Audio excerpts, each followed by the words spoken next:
Hi friends, പുതിയ വീഡിയോയിലേക്ക് സ്വാഗതം. എൻ്റെ ചാനൽ ആരെങ്കിലും ആദ്യമായാണ് കാണുന്നതെങ്കിൽ സബ്സ്ക്രൈബ് ചെയ്ത് സപ്പോർട്ട് ചെയ്തേക്കണേ.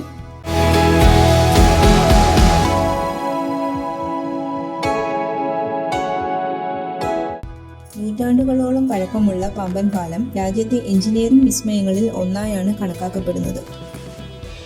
2345 മീറ്റർ നീളമുള്ള പാമ്പൻ പാലം രാജ്യത്തെ ഏറ്റവും നീളമുള്ള രണ്ടാമത്തെ കടൽപ്പാലമാണ്. കപ്പലുകൾക്ക് കടന്നുപോകാൻ സൗകര്യമൊരുക്കി പകുത്തുമാറാൻ കഴിയുന്ന രീതിയിലാണ് പാലത്തിന്റെ നിർമ്മാണം. അന്നത്തെ സാങ്കേതിക വളർച്ച വെച്ച് നോക്കുമ്പോൾ അത്യാധുനികമായിരുന്നു ഈ ലിഫ്റ്റ്. ലണ്ടനിൽ നിർമ്മിച്ച ഭാഗങ്ങൾ ഇവിടെ കൊണ്ടുവന്ന് കൂട്ടിച്ചേർക്കുകയായിരുന്നു. പ്രധാന കരയ്ക്കും രാമേശ്വരം ഉൾപ്പെടുന്ന പാമ്പൻ ദ്വീപിനും ഇടയിലുള്ള പാക് കടലിടുക്കിനും കുറുകെയാണ് ഈ പാലം. തീവണ്ടിക്ക് പോകാനുള്ള പാലവും മറ്റു വാഹനങ്ങൾക്കായുള്ള പാലവും സമാന്തരമായി ഉണ്ടെങ്കിലും തീവണ്ടി പാലത്തിനെയാണ് പ്രധാനമായും പാമ്പൻ പാലമെന്ന് വിളിക്കുന്നത്. തമിഴ്നാട്ടിലെ രാമനാഥപുരം ജില്ലയുടെ ഭാഗമായ പാമ്പൻ ദ്വീപിനെ പ്രധാന കരയുമായി ബന്ധിപ്പിക്കുന്നത് പാമ്പൻ പാലമാണ്. പാമ്പൻ പാലത്തിന്റെ ചരിത്രത്തിന് ഇന്ത്യയിലെ ബ്രിട്ടീഷ് ഭരണത്തിന്റെ സുവർണ കാലത്തോളം പഴക്കമുണ്ട്. പാക് കടലിടുക്കിന് കുറുകെ പാലം നിർമ്മിക്കാൻ ബ്രിട്ടീഷുകാർക്ക് പ്രചോദനമായത് ധനുഷ്കോടിയും ശ്രീലങ്കയുമായുള്ള സാമീപ്യമാണ്. രാമേശ്വരത്തിന്റെ ഏറ്റവും കിഴക്ക് ഭാഗത്ത് സമുദ്രത്തിലേക്ക് നീണ്ടുകിടക്കുന്ന തുരുത്താണ് ധനുഷ്കോടി. ഇവിടെ നിന്ന് ശ്രീലങ്കയിലേക്ക് കടലിലൂടെ 16 കിലോമീറ്റർ ദൂരമേ ഉള്ളൂ.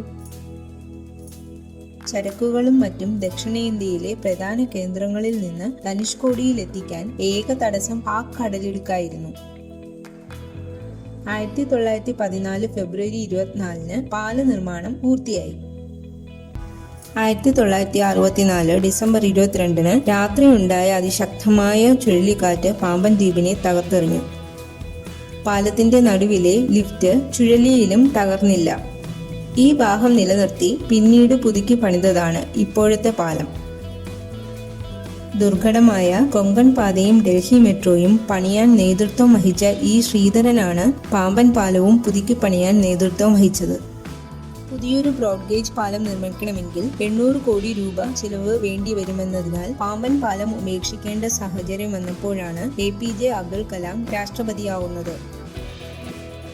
അദ്ദേഹത്തിന്റെ നിർദ്ദേശപ്രകാരം പാലം പുതുക്കി പണിത് ബ്രോഡ്ഗേജ് ആക്കാൻ IIT വിദഗ്ധരുടെ സഹായത്താൽ കഴിഞ്ഞു. 2007-ൽ പാമ്പൻ പാലം ബ്രോഡ്ഗേജ് ആയി മാറി. 24 കോടിയായിരുന്നു ചിലവ്. 2009-ൽ ചരക്കു തീവണ്ടികൾക്ക് പോകാൻ കഴിയും വിധം ശക്തിപ്പെടുത്തി. ഇന്ന് പാമ്പൻ പാലത്തിന് 2057 മീറ്റർ നീളമുണ്ട്.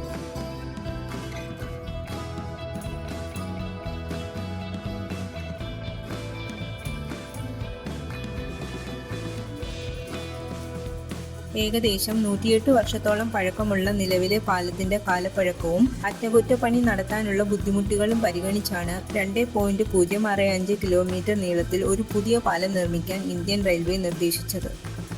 പാലത്തിൽ സ്ഥാപിച്ചിരുന്ന ഉപകരണത്തിൽ നിന്ന് അപകട സൂചന ലഭിച്ചതിനെ തുടർന്ന് നിലവിലെ പാലത്തിലൂടെയുള്ള ഗതാഗതം 2022 ഡിസംബർ മുതൽ നിർത്തിവച്ചിരുന്നു.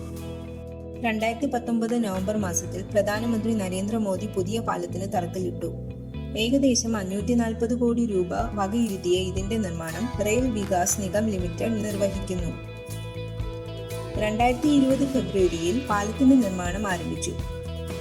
കടലിന് കുറുകെ 100 സ്പാനുകൾ നിർമ്മിച്ചിരിക്കുന്ന ഇത് സമുദ്രനിരപ്പിൽ നിന്ന് 12.5 മീറ്റർ ഉയരത്തിലാണ് സ്ഥിതി ചെയ്യുന്നത്.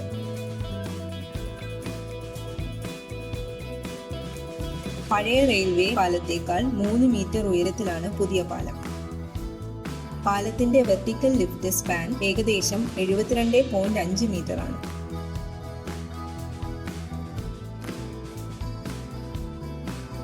ഓട്ടോമാറ്റിക് ലിഫ്റ്റിംഗ് സാങ്കേതിക വിദ്യ ഉപയോഗിക്കുന്ന ലിഫ്റ്റ് സ്പാൻ പൂർണ്ണമായും ലംബമായി ഉയർത്തപ്പെടുന്നതിനാൽ കപ്പലുകൾക്ക് എളുപ്പത്തിൽ കടന്നുപോകാൻ സാധിക്കുന്നു.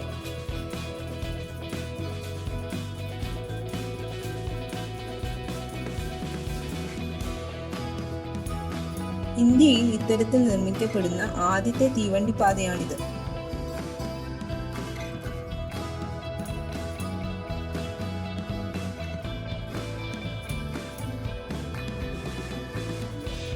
വീഡിയോ ഇഷ്ടമായെങ്കിൽ ലൈക്ക് ചെയ്യാനും സബ്സ്ക്രൈബ് ചെയ്യാനും മറക്കരുത്. പുതിയൊരു വീഡിയോയുമായി വീണ്ടും കാണാം.